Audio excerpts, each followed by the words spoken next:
is the Power of Choosing podcast. And today we are talking about the stories that we tell ourselves. Awesome. This is personally one of my favorite conversations to have with everyone all of the time because myself, I really get involved in my own stories. And so I'm excited to talk about this topic today. Yes, me too. It's part of the conversation that we keep having about how powerful our minds are and how we get to choose. I mean, the power of choosing, to us, it makes sense, and it can change your whole life when you're choosing the things that serve you rather than the things that don't. Yes. Do you want to kick us off? I will kick us off. So I was at an event and the event had ended and a lot of us had gathered down in the bar downstairs. And while we were there, I noticed every time I walked up to this group of people, this woman kept leaving. And so I was like, does she not like me? What's going on? And I actually got really brave the next day to send her a personal message through social media and sent her a message that basically said, hey, did I do something wrong? Like, what was going on? And she responded back to me, oh no, I was tired and I kept moving all night long just so that I wouldn't fall asleep. And it was the first time for me to really be able to see like my own personal thoughts, like reflected that I made that whole story up, that like she did not like me. Every time I would show up, she would leave. And I was like, and so it made sense in my mind that I created and crafted this story of her not liking me. But in truth, it was just she had something else going on. And it just has been such a symbol to me of like how we all do this all the time. I'm notorious for doing this. This is probably not the first time I thought someone hasn't liked me, but this was the first time I had evidence that my own belief in like what was happening was completely made up. And it was made up to serve the need that I was like, oh, someone doesn't like me, which I'm sure there's people who don't like me, but at the same time, this was not evidence to support that. So that was one version of how I was able to see like the story I'm making up is completely a lie. Yeah, and how often do we do it? Like all the time. All the time. Yeah. And we have a worldview and then we see situations and we make them fit that worldview. Yes. Yeah. So imagine if we changed our worldview and then, I mean, we're still making it up, but what if we just made it up in a positive light? Totally. How happy would we be? It would be such a different game changer. And it really takes a lot of work to start to change the stories to work in your favor rather than against you. Yeah. So do you have the story of a story? Yeah, but just on that, I think something that we will keep repeating is that it is like it's the default. So it is like the extra effort is to rewire your brain to find the positives. Because Yes. as we said before, your brain finds the negatives to keep you safe. And it does a really great job of it. So it's that reminding like, I am safe, I'm okay, and okay, how can I see it differently? And then once you start, you just start to see more and more of what you're looking for. So if you tune into the positives, then that's what's going to come. But to start with, it's not easy. And we will keep reminding you of that fact. Well, I know you can say this for yourself. I say this as well, that it's just, I'm constantly having to find the things that I want to focus on. So, yeah. And it's like, oh, my mind's doing this thing again. Yep. That's okay. How can I change Let me come back. Yeah, exactly. So yeah, my story was a bit different. The thing that came to me was telling myself a story about who I am. So when I was in sixth form, I moved to a new sixth form and I made some new friends and they were all into camping. And I'd never been camping before. It wasn't something we did as a family. And to me, it just seemed like a load of work. It was hard. You got messy. It was like, why would anyone want to sleep on the floor? Just not something that I ever thought about wanting to do. And then they went on these trips and they came back and they always just said how amazing they are. You get to see so much nature. And slowly they wore me down. And I joined this group and I set off for my first camping trip, and I was completely clueless. So like I turned up in this like pink velour tracksuit, a white scarf, and they all had their like their proper mountain gear, and they just looked at me like, "Who is she?" And I went, and then the first day it was just horrible. Like it poured down with rain. It was in the Lake District, which is an area in England that I think is the rainiest place in England. Like it's got that award. And it just rained, and we were building this dry stone wall. It was like doing some community service stuff, and you had to like take a brick and like find a hole for it. And it was like tedious, and I was just miserable. So I wasn't talking to anyone. And I tucked my waterproof trousers into my socks, which is like a complete newbie thing to do because the water just went straight down into my boots. So I had cold feet, cold hands. I was just ill prepared and just not having fun. And then I was in that like, this is horrible, this is miserable, I'm going to have a miserable time. So I made it happen. And then later on, we got back to the camp, and my friend's like, no, it's like it's fun. You've just done it wrong. So they got me some new socks. We dried out my boots, and then the next day I had like the gear on. I was much more prepared, and the sun came out for a bit, but it still rained, and my feet didn't get wet, and I just started to enjoy it. And then the like building the wall felt more like a puzzle, and then it started to get bigger, and we could see what we'd done. And then I started to talk to people. I was more open to having fun, so I started to notice the birds singing and the nature all around me, and actually started to really enjoy it. And we just had a really fun time. And then that really was the start of me going camping and becoming someone who absolutely loves that kind of thing. And it's not for everyone, but it was for me. And my story was it's not for me.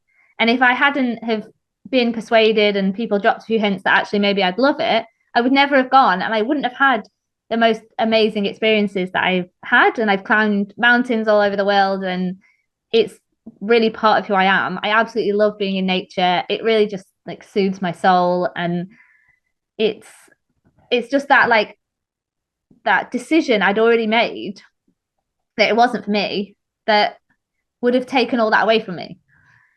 So it's like the story I was telling myself was that I wasn't a camper, and actually that is who I am as a person.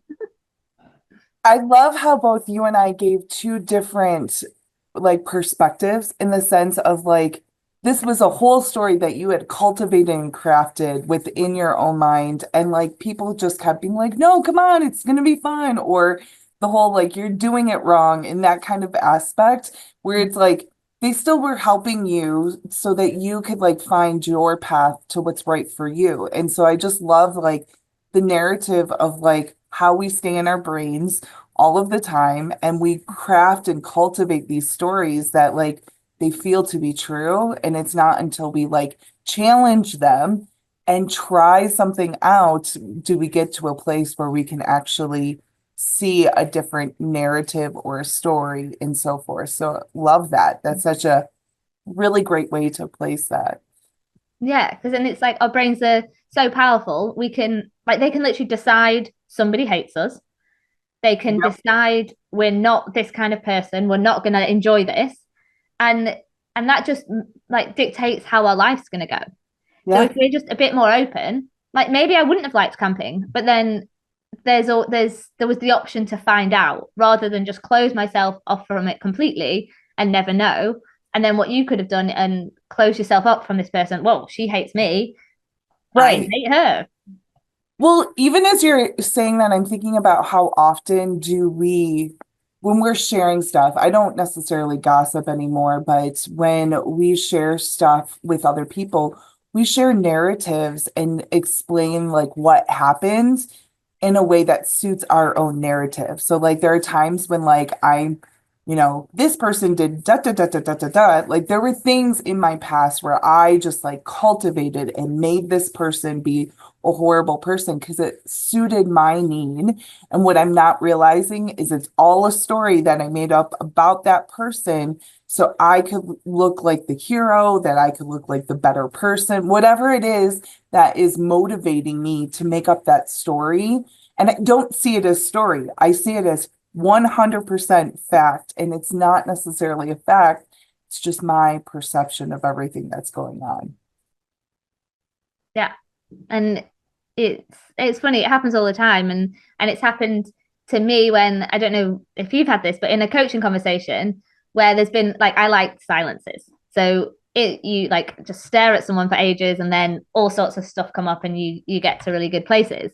And in that silence, what I didn't realize was like people's brains are on and they are like thinking and they're putting like thoughts in your head and so much is going on, which is why it's so great.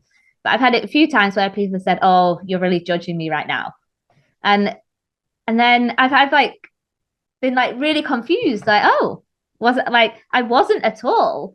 But you've like decided I was judging you and made up this whole thing, and like my mind was completely blank or thinking about what I'm having for dinner or whatever. Yeah.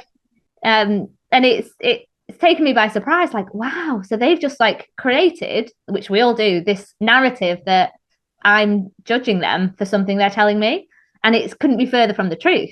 And in this case, it was great when they share it because then you can be like, oh, great, that's interesting. Why do you think that? Because I actually wasn't. Yes, same. I have had those moments too where it's like someone will be sharing something, and I do ask them to share it in story for a different reason, but they were sharing something and like, I know what you're thinking, and I was like, actually, you don't, but that's, I mean, I'm capable of owning my own thoughts. So how about you tell me, and you don't need to decide for me what I'm thinking. And how often do we all do that? And Yeah. so actually another story that kind of came to me is I will never forget back when I was a new coach, I was coaching my one client and I yawned during the session and she was like, "Oh, I'm boring you." And I was like, "No, I like didn't get enough sleep last night." And it was just this really interesting thing where it's like for her, she was seeing me as someone that was finding her boring when I was like, actually I just didn't get proper sleep. So my apologies. So every time I've yawned since, I'm always like, I don't want them to think I'm thinking they're boring because I don't. So it's just interesting of how stories can quickly go in and also really get us hung up on things, whether it's keeping us from doing new possibilities and trying different things out, or for thinking someone doesn't like us or has an opinion of us or is judging us, all of the things. There's so much in a story. Mm-hmm. Yeah, absolutely. So what can our listeners take from this? Like what's the message or the call to action? The takeaway for me is just our thoughts are really powerful and they're really aligned to the feelings that we want to have, and we don't realize that. So I want viewers to take away that just because you think it's true, just because you believe it's true, doesn't truly mean that it's true. It just means that's the story that you're creating. What Yeah, would you like our listeners to take away? I think it's the questioning everything. Um, so like the title for this was "The Story I'm Telling Myself Is," and that's a really powerful question to have in your mind, especially if it's something that you can't know what someone's thinking. So it is just an assumption. So the story I'm telling myself is I don't like blah blah blah, or this person thinks this about me, and question it and decide whether or not it's true and what's going to serve you in that moment. One of the things that I have taught people that I'm working with when they are having conversations, whether it's with a significant other, whether it's with a friend, a parent, whomever the case might be, and they feel a little bit vulnerable in sharing what's going on with them, I always encourage them to even use this phrase of the story I'm making up is, because they can then use this as a way to check in with the person that they're talking to. So instead of me sending a message the day later, I could have asked her, like, "Hey, the story I'm making up is that you don't like me." I mean, that would have been really bold, but it would have been easier if I could have said the story is making up for her to be able to be like, "No, it's not." And I could have taken ownership and not made it about her, not made it about like blaming her, but opening up space so I could check my own story. Is this story true? If this story is true, then I have something I need to deal with. But if this story is not true, I want to invite what really is going on. So that is something I'd love to share with people because I think it's so important for us to be able to have these conversations rather than to bottle it up and then, like I was talking about before, have conversations about this person did this and this and this and this and like make our story like it's fact when it's really just a story that we're doing to appease our own internal system. Mm-hmm. Absolutely. And other examples, it's like, oh, the story I'm telling myself is that my husband didn't do the dishes because he thinks I should do everything and he's lazy and selfish. Yes, exactly. And it's probably not true. Correct. Correct. Um, And it's a check inside for our own internal being is like when we can start to realize it's our thoughts that are creating a story, is when we can actually start to have power over our thoughts. Maybe not necessarily power over our thoughts, but not make our thoughts facts because they're not, they're just thoughts. Well, right. thank you to everybody. And I hope you got a lot of value out of this episode. Bye, Trudy. Bye, Claire. You've been listening to The Power of Tuesday.